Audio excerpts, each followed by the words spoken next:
Good afternoon, everyone, and welcome to today's webinar, FY 2023 BJA Kickoff Meeting for the John R. Justice Formula Grant Program, hosted by the Bureau of Justice Assistance.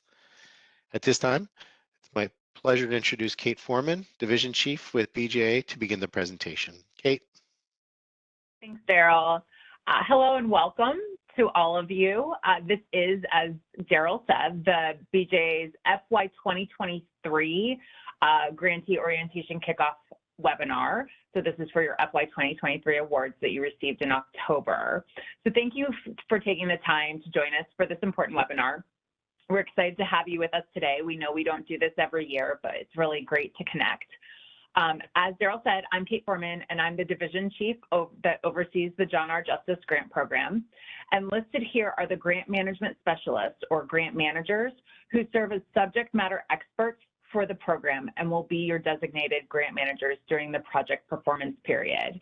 In a future slide, we will highlight which grant manager is responsible for your state. Before we continue, though, we would like to know a little bit more about you. So if in the chat, if you could please share your name, organization, and state, that would be great. So I'll give you guys a couple of seconds to do that. All right, looks like we have lots of Midwest folks. I'm seeing Kansas, I'm seeing New Jersey, Maine, California, Colorado, loving it. Illinois, thank you guys all for joining. So great to connect with some of you guys who I know I've talked to via email. South Carolina, Oklahoma, Minnesota. Great, welcome everyone. Thank you so much. Okay, so I'm gonna go over the agenda. Here are the topics we will be covering today. We will provide you all with an overview of the program and grants management, as well as resources available to you to successfully administer the program. So without further ado, let's go ahead and get started. I'm going to pass this on to Danielle, who's going to kick off the welcome and introduction and program overview.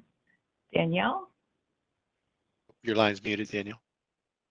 Hilarious. Amateur. Okay.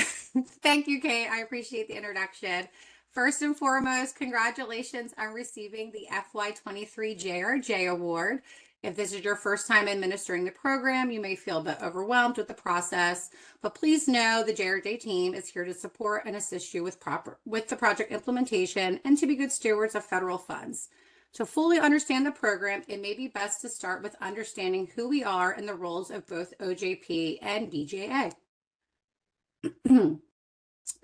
What is the Office of Justice Programs, you ask? Well, the Office of Justice Programs is one of the 3 grant-making components of the Department of Justice, along with the Office of Violence Against Women, OVW, and the Office on Community-Oriented Policing Services, otherwise known as COPS. OJP provides grant funding, training, research, and statistics to the criminal justice community nationwide. The Bureau of Justice Assistance is one of the 6 program offices under OJP, which are listed on this slide. All right, so the U.S. Department of Justice, the Bureau of Justice Assistance, was created in 1984 to reduce violent crime, create safer communities, and reform our nation's criminal justice system. BJA strengthens the nation's criminal justice system and helps America's state, local, and tribal jurisdictions reduce and prevent crime, reduce recidivism, and promote a fair and safe criminal justice system. BJA focuses its programmatic and policy efforts on providing a wide range of resources, including training and technical assistance to law enforcement, courts, corrections, treatment, reentry, justice information sharing, and community-based partners to address chronic and emerging criminal justice challenges nationwide. And Carlton Moore is our director of BJA. All right, so BJA supports the criminal justice field in a variety of ways, of course, directly through our grants and cooperative agreements, but also by educating and providing training, researching, publishing what works, and consulting with and convening stakeholders across the criminal justice spectrum. Now the fun stuff. All right, so in the next section, we're going to provide a brief overview of the program, the meat and potatoes, kind of. All right, so the program was first launched in fiscal year 2010 through the John R. Justice Prosecutors and Defenders Incentive Act and pursuant to a $10 million appropriation from Congress. BJA determined that partnering with the governors of each state and their designated state agencies to administer the program would increase efficiency among those most familiar with loan repayment programs and those most familiar with the prosecutor and public defender's offices in their jurisdiction. As the title of the act suggests, the program is designed to encourage qualified attorneys to continue in public service for at least 3 years in exchange for partial loan payments. Poll question time. All right, we're going to take a moment to do a poll question. It might help in understanding how long our attendees have been working with the program. My colleague Daryl will be launching a poll now.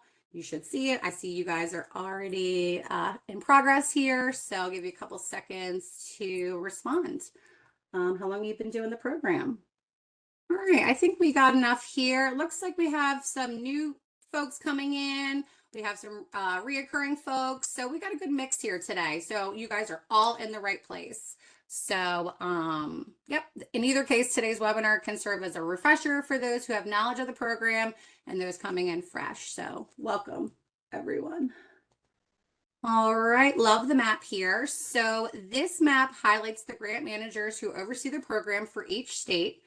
I'm the yellow section, but the map is color coded to identify the states and their assigned grant manager. So your assigned grant manager is your first point of contact on all your grant inquiries, and they are there to support you through the entire grant lifecycle of your project.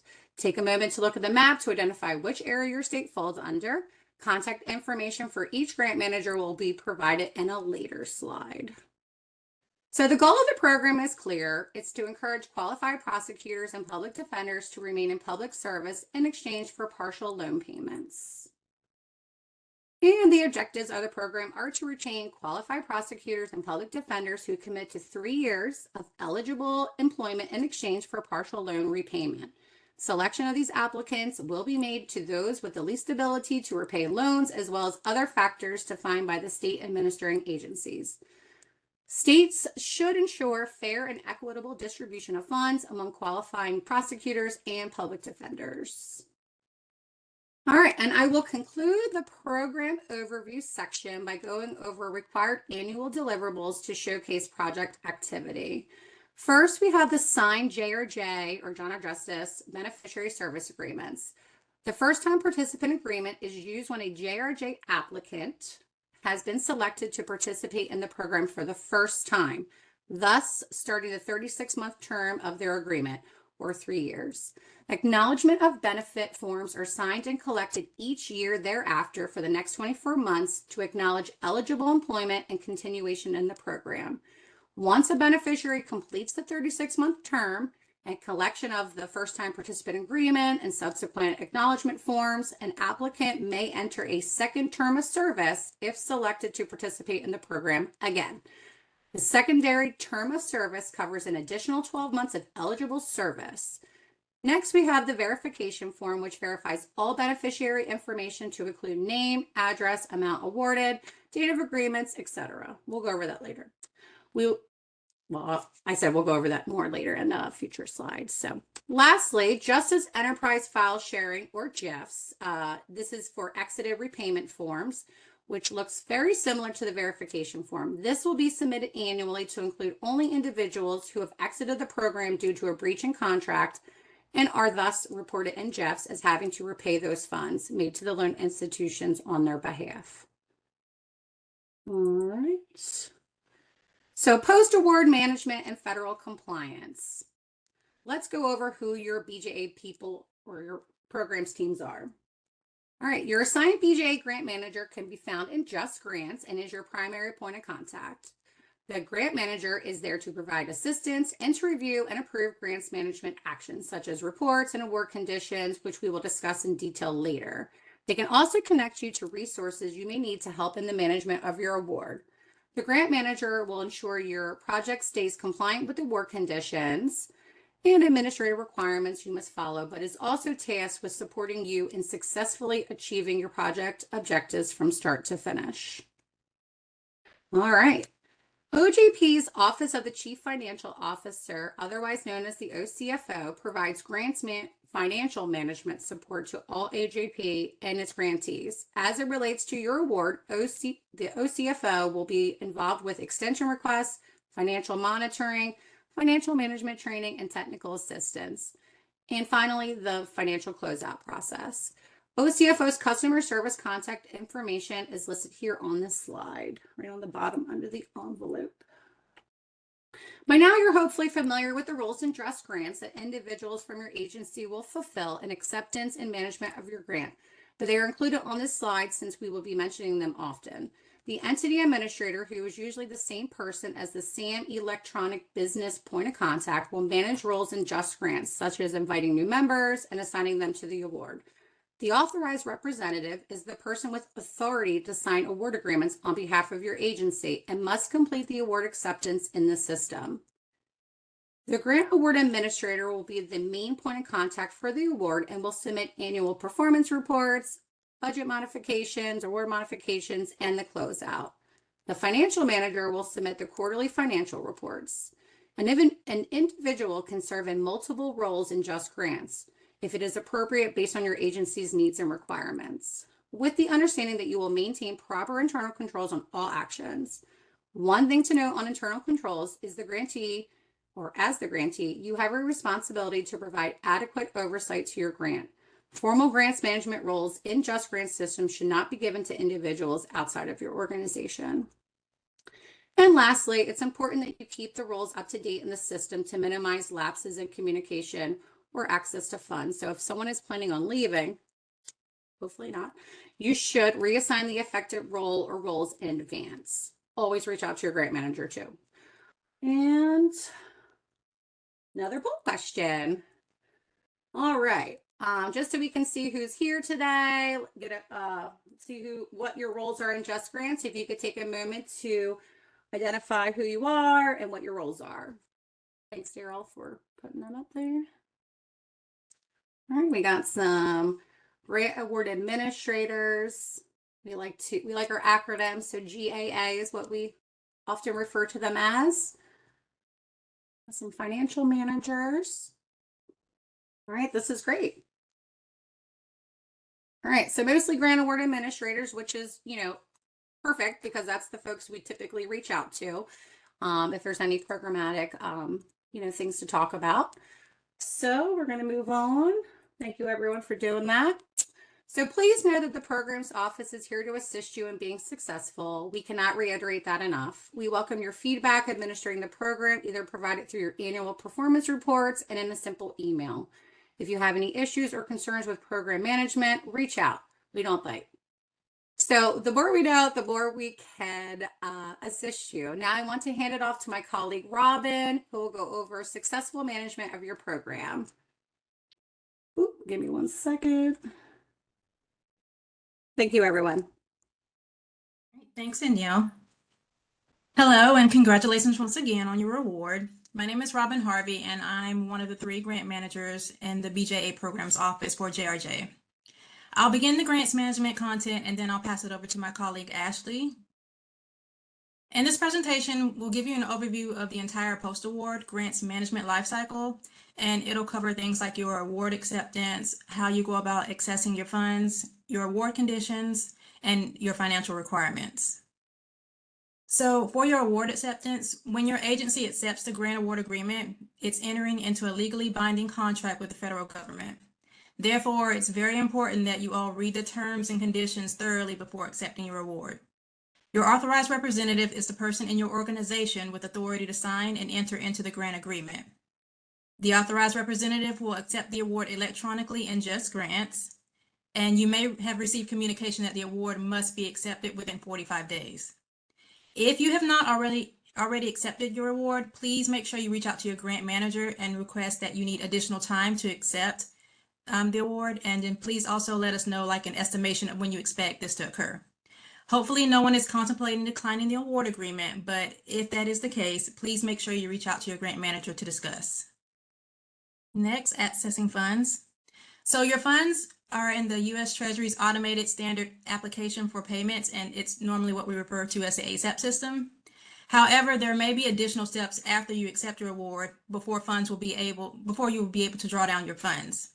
So in addition to the award acceptance, your agency must be registered in ASAP in order for the account to be established. I'll cover that within the next slide as well. We'll talk a little bit more about ASAP. But additionally, there may be withholding award conditions which will prevent access to funds until certain actions are completed. And we'll go over that a little bit as well, your withholdings. Okay, and a little more about the ASAP system. So if your agency was already registered in ASAP, you will not have to complete the step again. If your award status says pending active, and it will be located at the top of your grant and just grants, after accepting the award, this means you are registered in ASAP and the specific account for the grant has been established. If your agency was not previously enrolled in ASAP, within 24 hours after the award is accepted in just grants, your entity administrator will receive emails from ASAP system with links and information that will show you how to enroll. If your award has a status of pending ASAP notification sent, and the entity administrator did not receive the invitation emails from ASAP, or if your links have expired, please make sure you contact OCFO, which is our financial office. They have a customer service desk, and you can request that the ASAP invitation emails be resent to you. Their contact information will be located on slide 17. Okay, and next we'll discuss the award conditions. As I previously mentioned, the award agreement is a contract and you are responsible for adhering to the award conditions. So it's very important that you read and understand the applicable conditions. So OJP applies 30 award conditions to all grant agreements. These cover various requirements such as your agency's responsibility to adhere to the DOJ Grants Financial Guide and also the uniform requirements found in 2 CFR Part 200 as an example. The link on this slide has details on the legal requirements contained in these award conditions.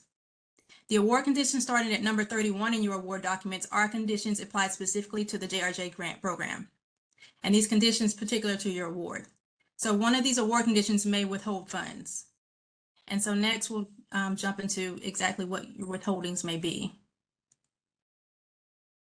So withholding award conditions prohibit expenditures or drawdown of funds until a specified action or document is approved and the grant manager submits an award condition modification, which we refer to as ACM, to remove the associated hold. Withholding conditions may be applied for various reasons.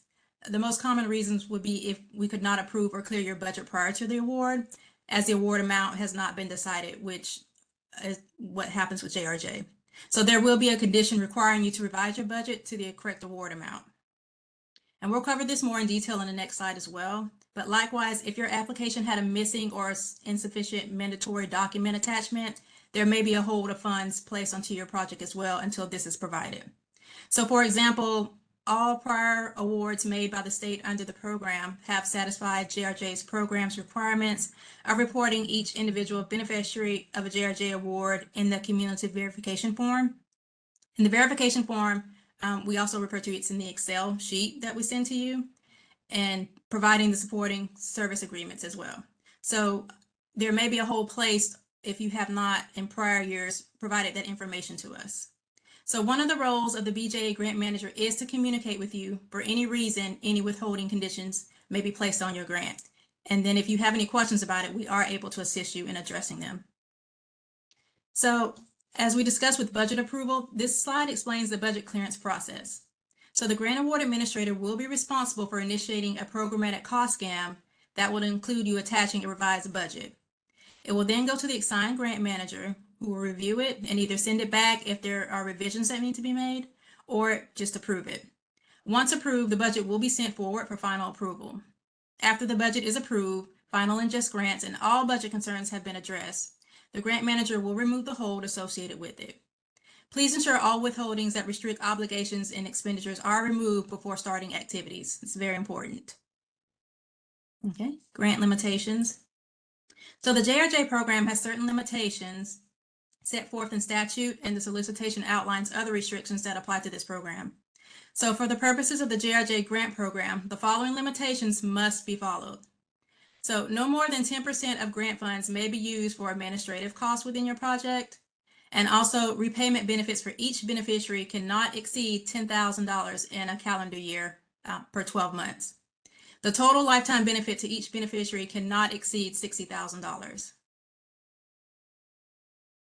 And then we'll get into everyone's favorite next, the grant financial management training. So one of the administrative requirements of your award is the grant award administrator, and as the financial manager assigned to the award, you must complete the grant's financial management training within 120 days of accepting your award.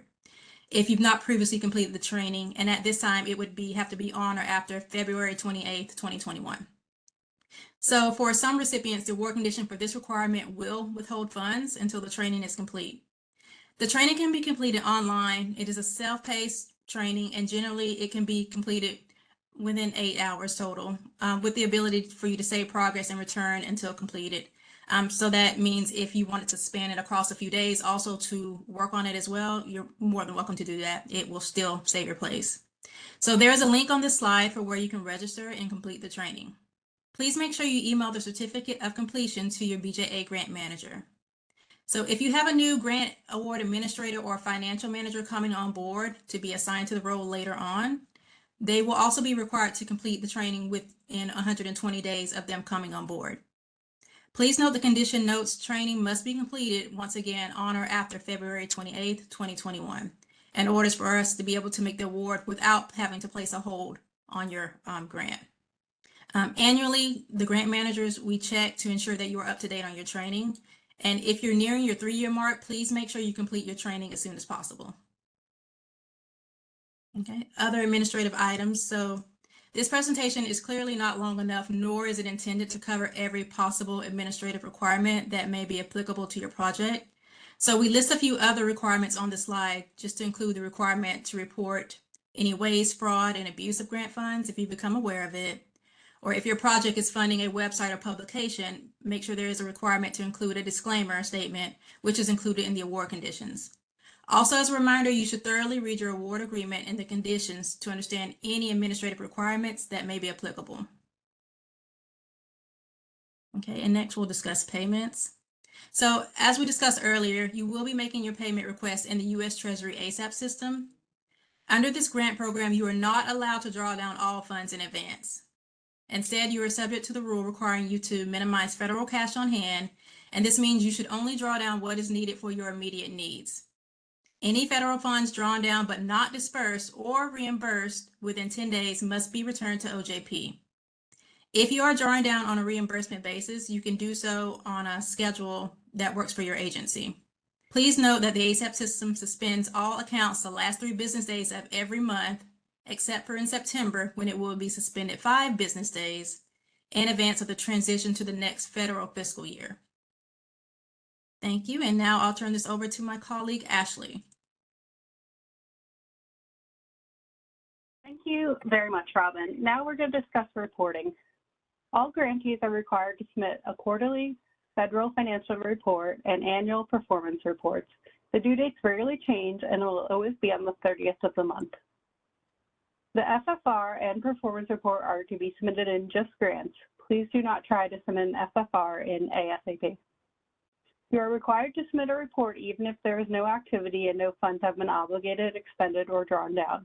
Your first FFR was due January 30th, and your first annual report for the FY 2023 award will be due October 30th. The annual report must include attachments of the cumulative verification form and applicable service agreements. Additionally, on October 30th each year, you should report in the JEF system any recipients who have exited from qualifying service before completing the service requirement. For 2023, the performance reporting is annual.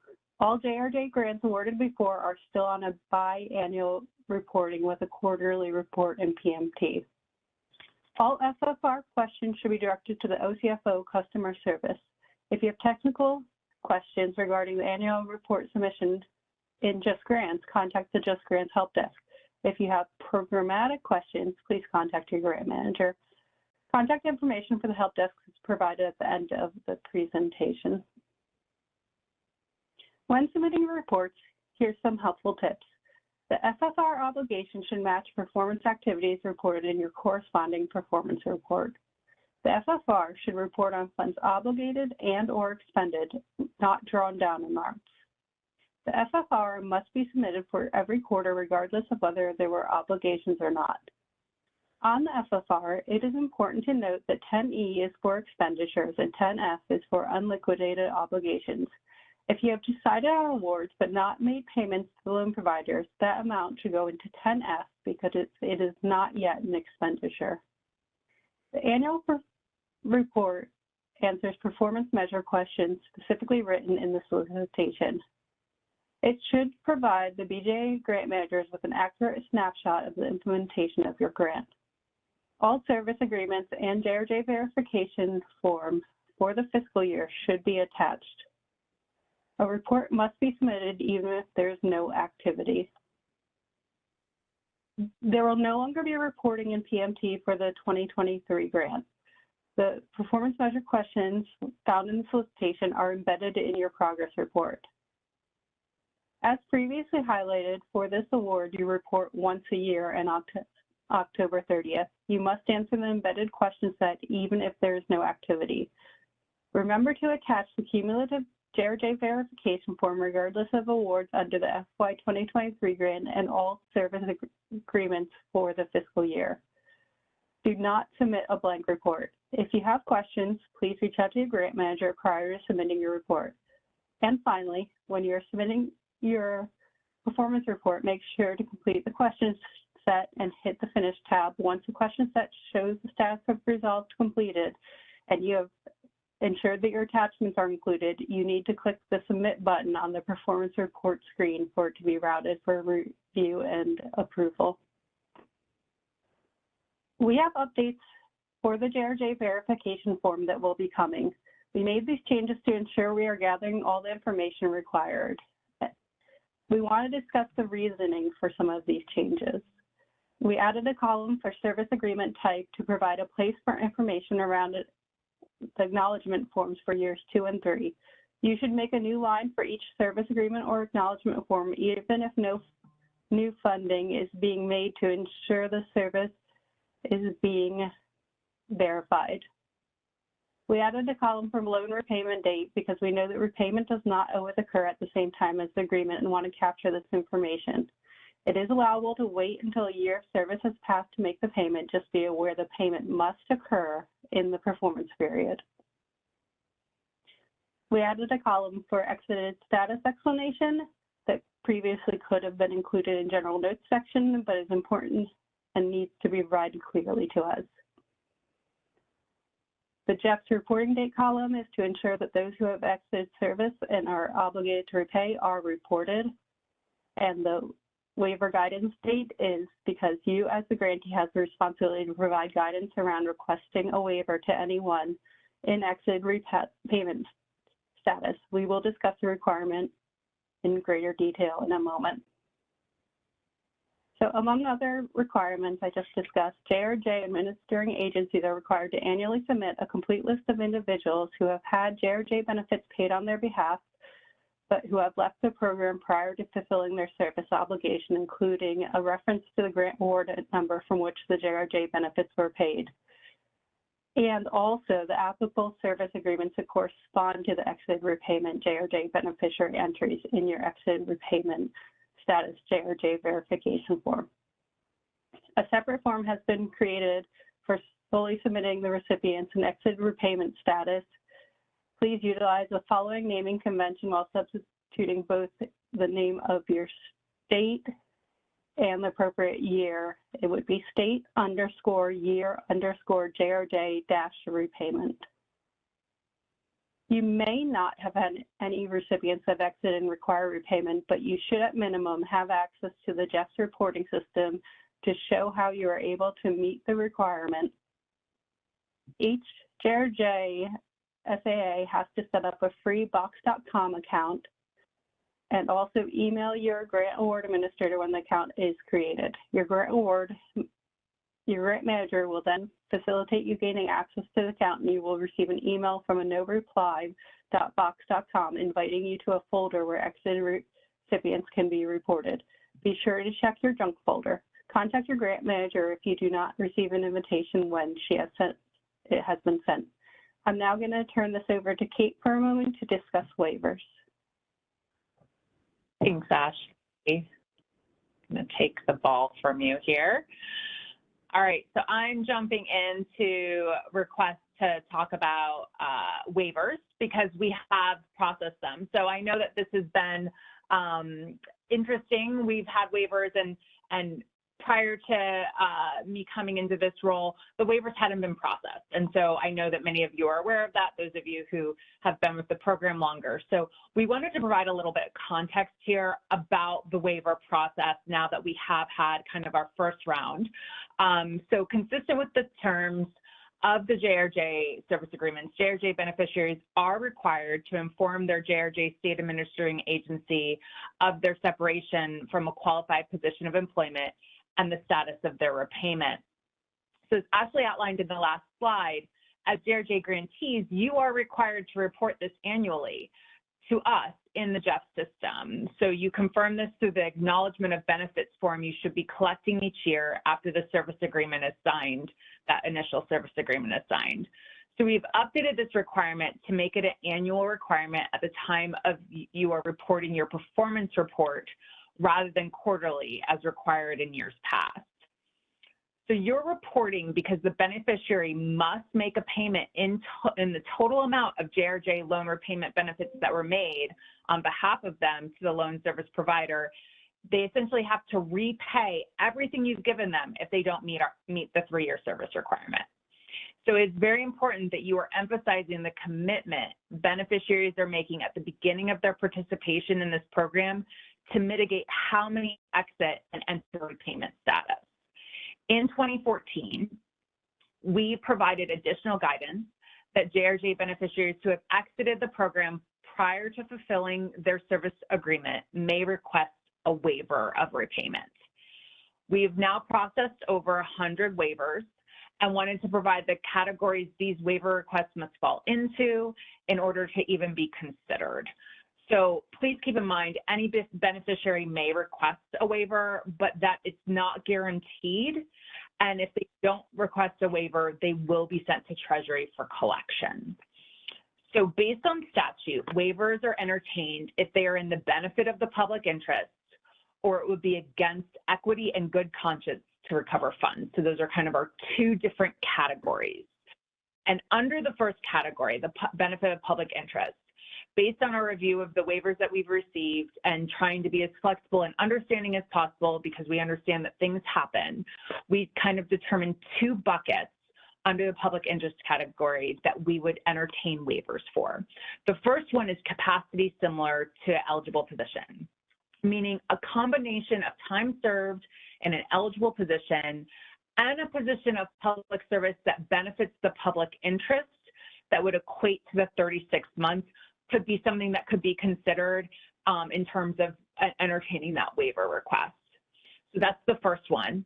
The second under the benefit of the public interest is the administrative efficiency and substantial fulfillment kind of category. So if a case can be made that payments have been made for service already provided under the contract, which can include credible absence when applicable, and the remaining amount to be covered would likely be less than the amount expended for collection, we could entertain a waiver.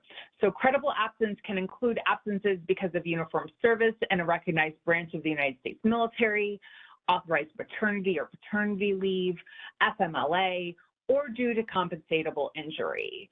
So one thing to note here is that if the beneficiary is paid in arrears of service, this would support this justification when needed. So if you are having them sign a service agreement and then you're paying them when you're getting verification at the end of the year that they're still in that eligible position,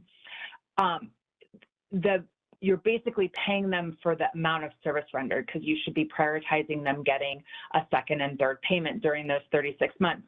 So for that reason, it makes it very easy, and the reason why we're updating the verification form is it makes it very easy for us to say, well, it's kind of compensation for time served versus you've paid them and they have to do the service. So you have that flexibility, and my grant managers are happy to sit there and have brainstorming conversations with you about how you're implementing your program. I know some of you are already doing this, and it does make waivers possible to entertain in that case. The other category, the equity and good conscience, we've looked at, and there's kind of two buckets there. Multiple eligible positions is one of them. So satisfied service agreements are basically determined after considering documentation that demonstrates that the beneficiary remained employed in an otherwise eligible position. So it's basically for those who left the state and went to another state and they're still in public service. But we obviously, you can't continue to support them if they left your state.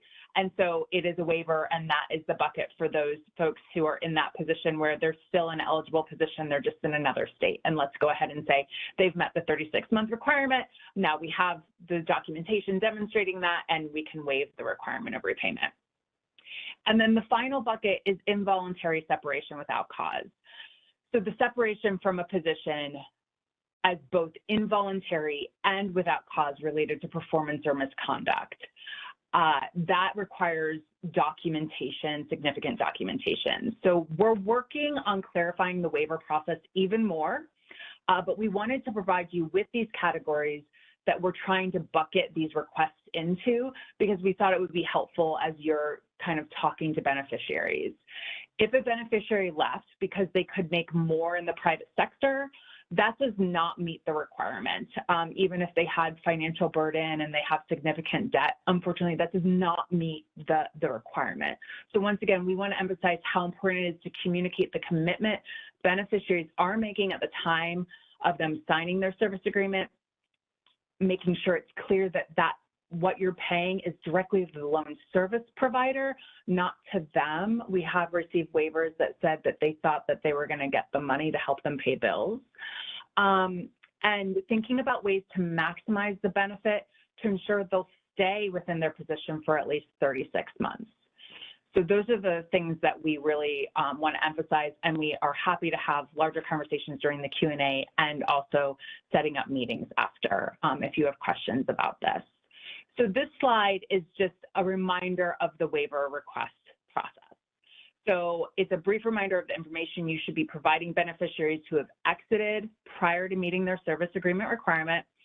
So please note to expedite things on our end and mitigate outreach we need to have with you when we receive waiver requests, providing the beneficiary with the grant number or numbers they received their benefits under and how much they received is incredibly helpful. So for instance, if a beneficiary received $10,000 under your 2021 grant and then another $10,000 under your 2022 grant, but are exiting before their 36-month agreement from the start, you should provide that breakout, and they should be providing that within their waiver request. So please emphasize that they should note the state they receive benefits from in their request. Can't tell you how many times they don't tell us the state they're from. The award numbers and award amounts they received. They should provide a copy of their signed service agreement and verification forms, so we have the dates we need to make the determination, and provide a sworn statement and an explanation of their waiver request. They can also provide any other relevant documents that they will help make the case. And we're happy to answer, again, any questions on waivers at the end of this presentation. So I'm going to go ahead and hand it back to Ashley to cover the last few slides before we get into Q&A. Ashley? Thank you very much, Kate. I feel like we just went over a lot of information, so we're going to take a little moment and answer another poll question that might help us in understanding how familiar everyone is with reporting in JEFs. You should see the poll option, and let's see, we have some people starting it. So if you have not yet gained access to the JEF system, please reach out to your grant manager at this point. That is the first step of being able to report, in my opinion. Okay, I'm seeing it's a bit of a mix of people have reported in the last year and they have reported in the past, with a few that are new, and one that said their state was not aware of this requirement. Well, I hope now you are aware of this requirement And I know we went over a lot of different information around the exited repayments, so please reach out to your grant manager if you have any questions or want to have a discussion. So now we will move on to grant award modifications, which we often call GAMs. It is submitted if you're requesting a change to your project or budget. As far as JRJ goes, the typical GAMs that we see include changes to the disbursement of funds among public defenders and prosecutors, adjustments to the administrative or indirect costs, and no cost extensions, which we will go over in a moment. That said, if the changes are in support of the project and otherwise allowable, you can submit a GAM for our approval of the changes. This slide lists the different types of programmatic GAMs. The programmatic cost GAM is used for revising budgets, such as from $1 to the award amount, and the change scope GAM is a request to change the programmatic activities or changes in key personnel. As always, we recommend connecting with your grant manager before submitting any GAMs in Just Grants. You can also submit a project period extension, also known as a no-cost extension, because doing so does not grant you additional funds, but additional time. You may request a one-time up to 12-month project extension if you need more time to complete the project. You would need to provide justification and a revised timeline. OJP will consider additional extension requests or requests for longer than 12 months on a case-by-case basis, but they require an exception to our policy and additional justification. As noted on the last slide, you should reach out to your grant manager for any questions about submitting a GAM. BJA managers monitor the progress and compliance of each grant through communications with grantees, review of reports and GAMs, and by completing annual desk reviews. However, OJP is required to conduct in-depth monitoring on 10% of its total grant awards each year and uses risk factors and other tools to select which awards it will monitor. If your grant is selected for in-depth monitoring, you will receive a formal letter with proposed dates and then a list of documents you must submit for review. The review will be completed by the OJP grant managers either remotely or at your location. After the review, OJP will issue a letter with the results to include any issues that must be resolved. On this slide, we list some of the more common issues that are identified during monitoring.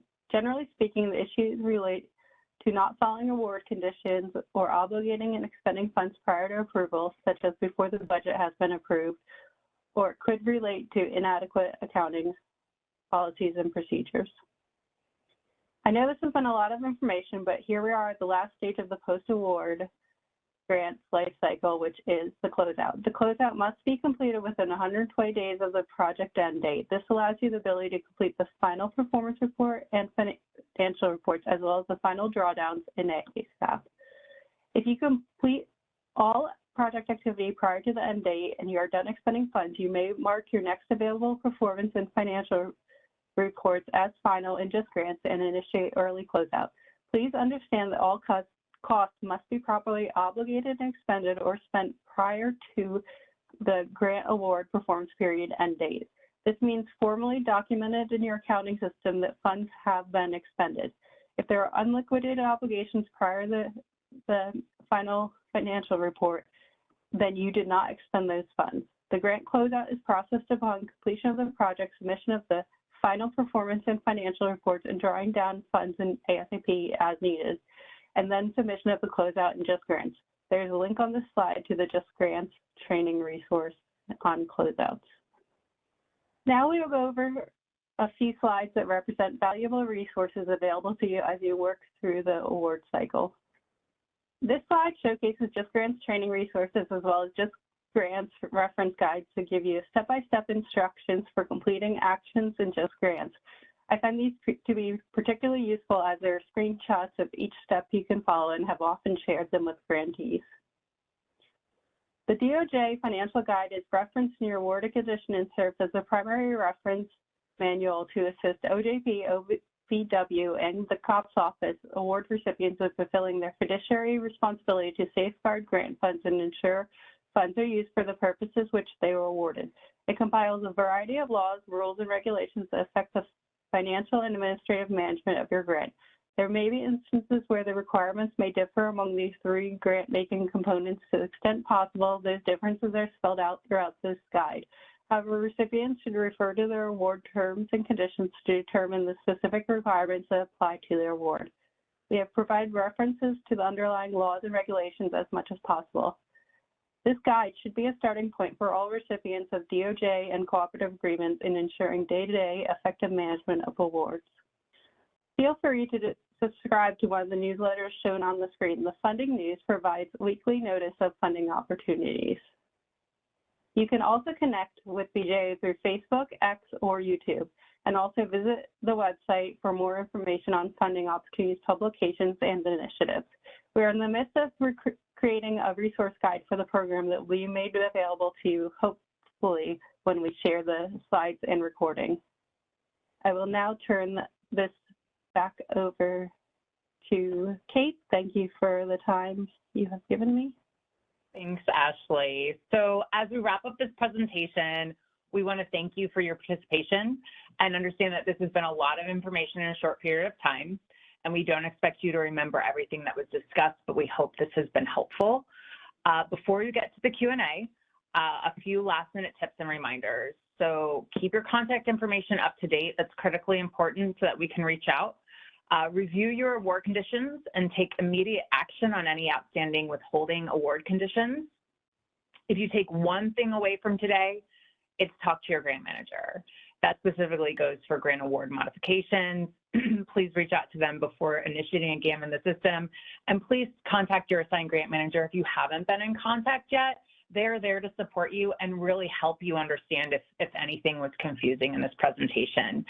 And if you need assistance on how to take action in Just Grants, as Ashley mentioned, check out the training videos on the justicegrants.usdoj.gov/training-resources website.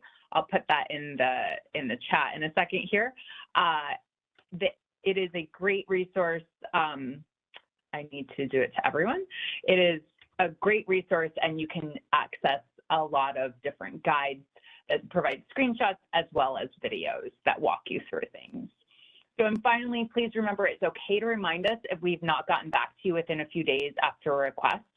Your grant manager manages more than their portfolio of JRJ grantees. And with large portfolios and multiple programs, a reminder email and your understanding and patience is always appreciated. So please never hesitate to reach out. So as we transition, I'm going to go ahead and transition to Q&A now. I'm not going to transition to the Q&A slide because I'm going to leave Danielle, Robin, and Ashley's contact information up on this slide so that you all can easily write it down if you don't have it. But again, that is also in Just Grants under your grant award. So let's go ahead and pivot to questions that we received. Robin, have we received any questions? Sorry, yes, and we've tried to answer most in the chat box. One of the first questions was employment verification reporting. Is it on a 6-month basis or a yearly basis? And then also in the chat box, we stated that employment verification is required annually, and please make sure you submit it when you submit your performance report. Yeah, and I just wanted to add to that really quick. So one of the things that we are seeing is that this isn't always happening. And so just keep it as a reminder that if I am a beneficiary that applies to you and I sign a service agreement and you give me 1 year of funding, so let's say you do the max and you give me $10,000, I do have the opportunity to come to you next year to get funding again, and I should be prioritized. But for whatever reason, maybe I decide I'm going to be eligible for public service loan forgiveness and I don't want any more funds. I still have that 36-month commitment, and you as the state still have to be tracking that I am continuing to be in an eligible position for the full 36 months, even if I don't get that second and third installment of support. So please keep that in mind, and that is really, you really only have to collect it once, but we are not putting that out wide, because if you and your processes think it's easier to do it every 6 months, we 100% support that. So there is nothing that stops you from collecting it more often, but you need to be verifying annually so that you have some type of documentation that says why you're not reporting them in Jeff. Hope that makes sense to everyone. There was an additional question on what is the deadline on that again? I assumed it was talking about the financial management training, but if not, please let me know. But I did add below here that the training must be completed within 120 days of accepting your award. And the date would have been on or after February 28th, 2021. You should have had it completed. If not, you will need to complete it.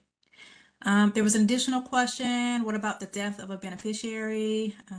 There was one many years ago and she never knew the status.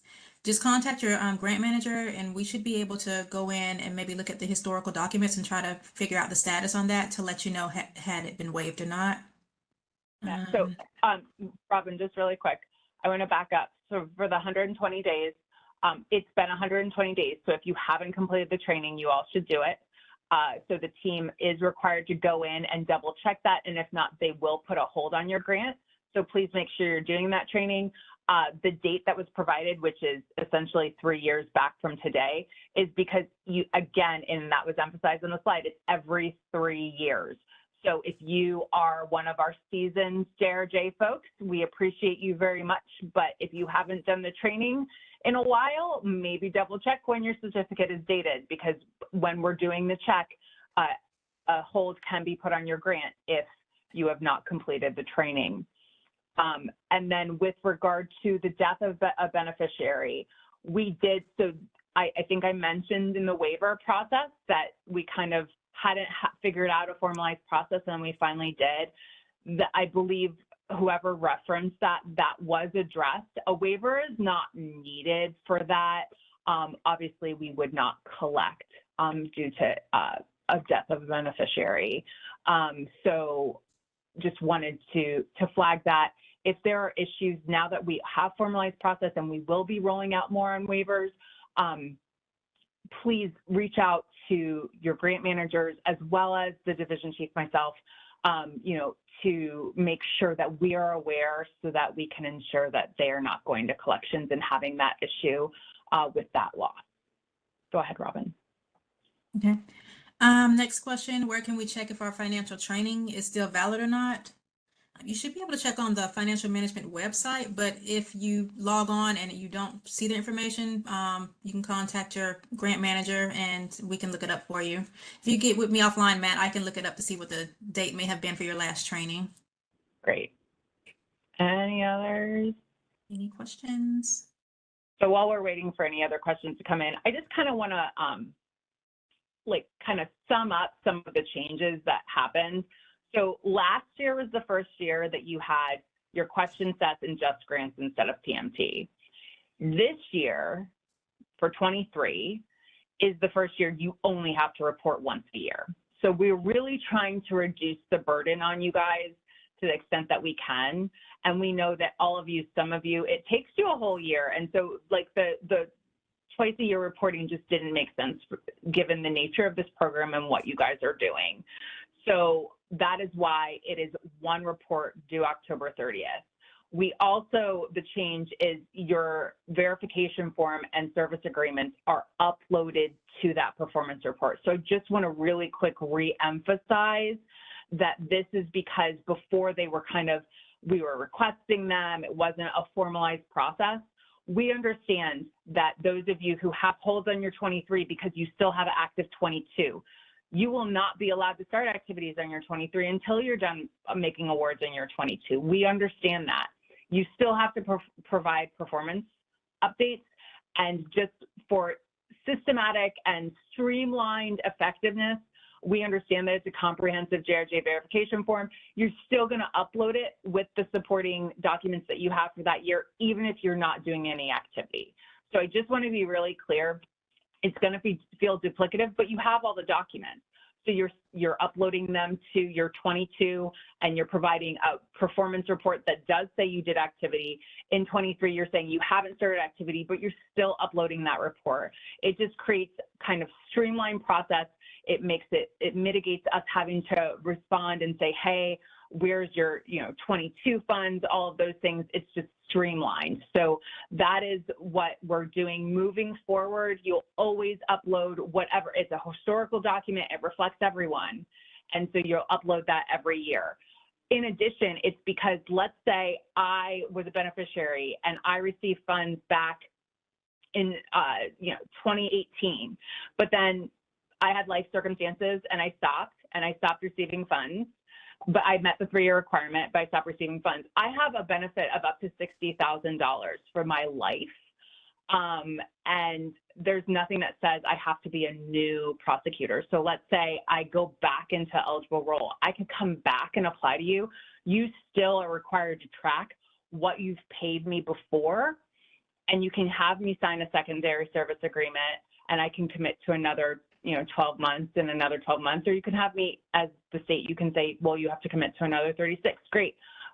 But as long as my lifetime benefit of $60,000 hasn't expired, I could come back to you, which is why we have to have the comprehensive JRJ verification form. So hopefully that makes sense. I think Ashley had a question. Yeah, it looks, how often do we need to complete the financial management training? Every 3 years. Every 3 years. Any other questions? Okay, once again, this is a ton of information. We really appreciate all of your, you guys taking the time and listening. We have tried to streamline.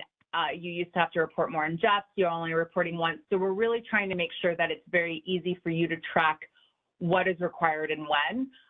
But if you have any follow-up questions, please reach out to your grant manager.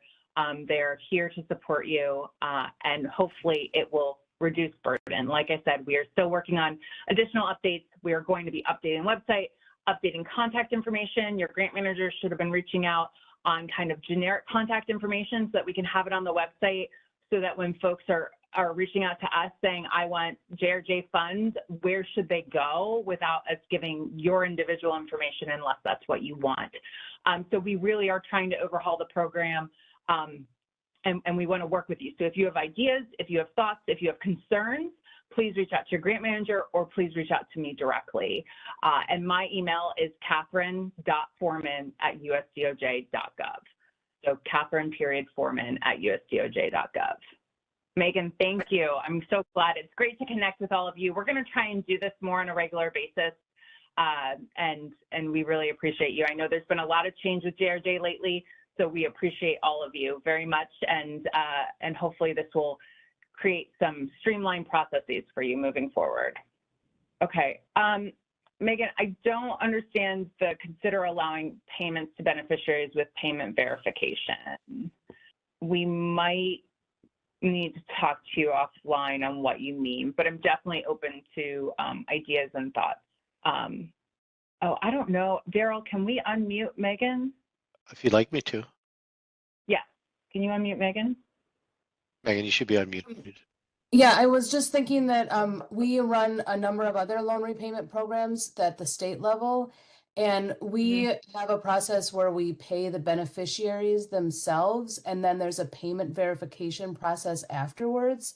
And it's just way less complicated, and we don't deal with refunds coming back and forth. I mean, like I'm just telling you, like we paid, one of the 8,000 addresses for the U.S. Department of Education and various servicers, and I've tried to pay the same one for the last 2 years, and it just keeps coming back, and it takes them like a year to send it back to us.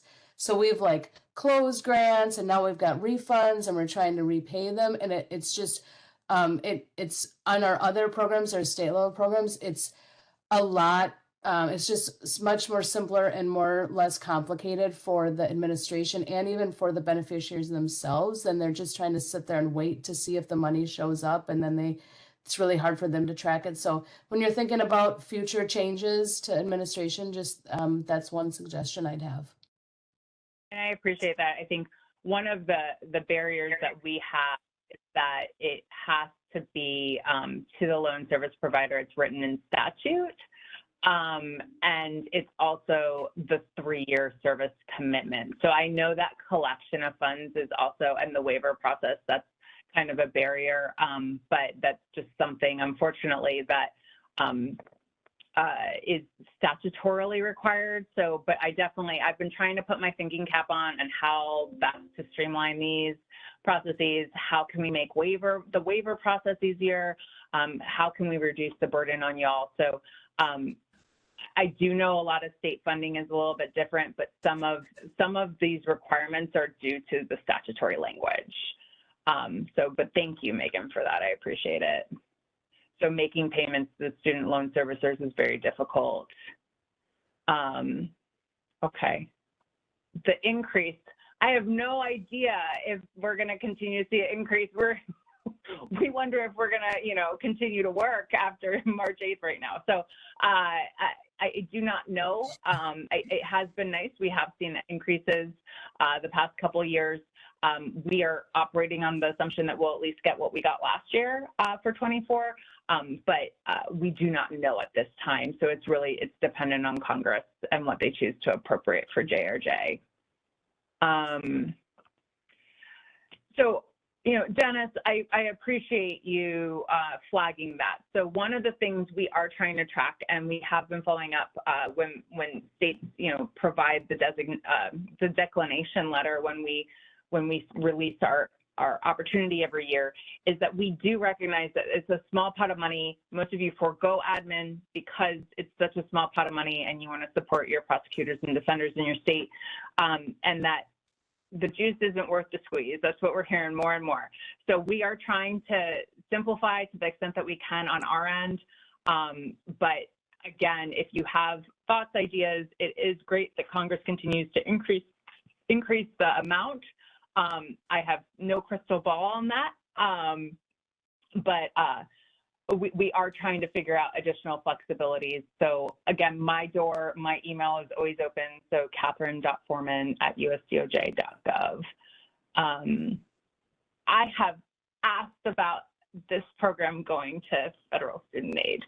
It is definitely appropriated DOJ. So I understand that does not completely fit with the rest of the programs we administer, but we love this program and we want to see you guys succeed and be successful. So any help we can provide. And again, I'm happy to jump on the phone with any of you. Okay.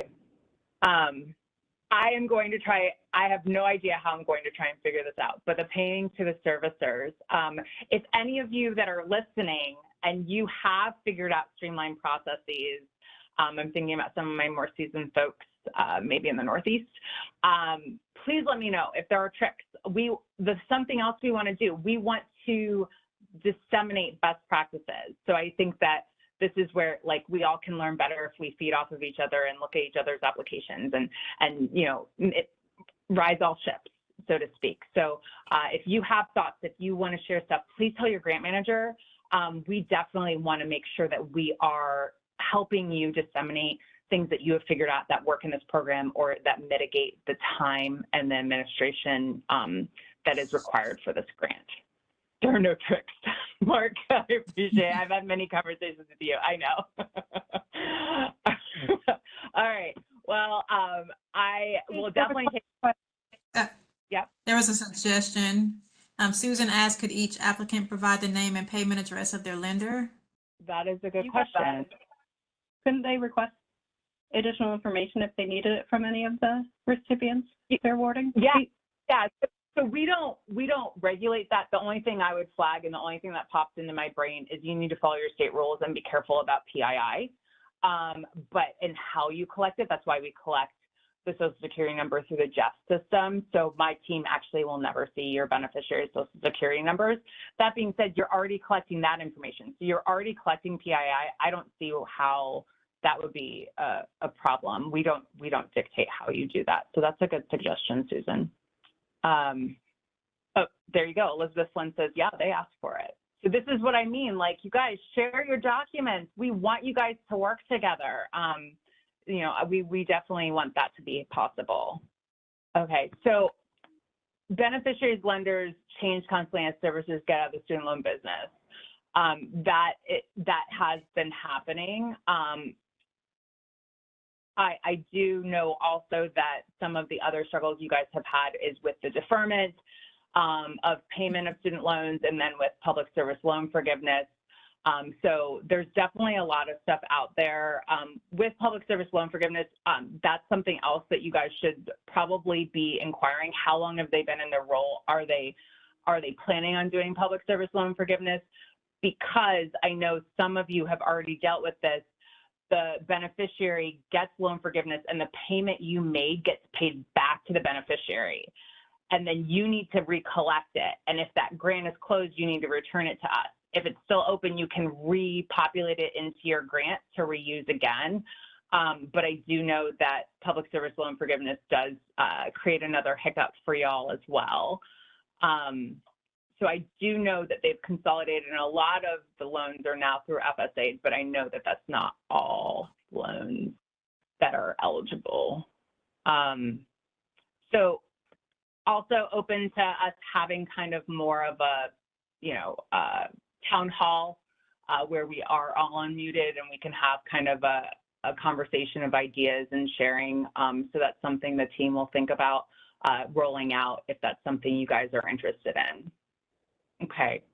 Well, thank you again. If you want to share your information, please tell your grant managers and we'll figure out a way to help do that. And we'll think about ways to connect more in the future, but we are going to probably do this annually at least. So grant managers, do you guys have anything else to add? Robin, Danielle, Ashley? No. Thanks, Beth. No, I appreciate Yes. everyone coming out today, especially West Coast. Everybody's on different time zones, so thank you. Yeah, we got rid of the PMT. Slow baby steps. Less reporting. Like, we're trying, guys. All right. Well, thank you. Everyone have a lovely day. We appreciate you. And reach out to your grant manager. They're here to help. All right. Thank you. So on behalf of the Bureau of Justice Assistance and our panelists, thank you for joining. This will end today's presentation.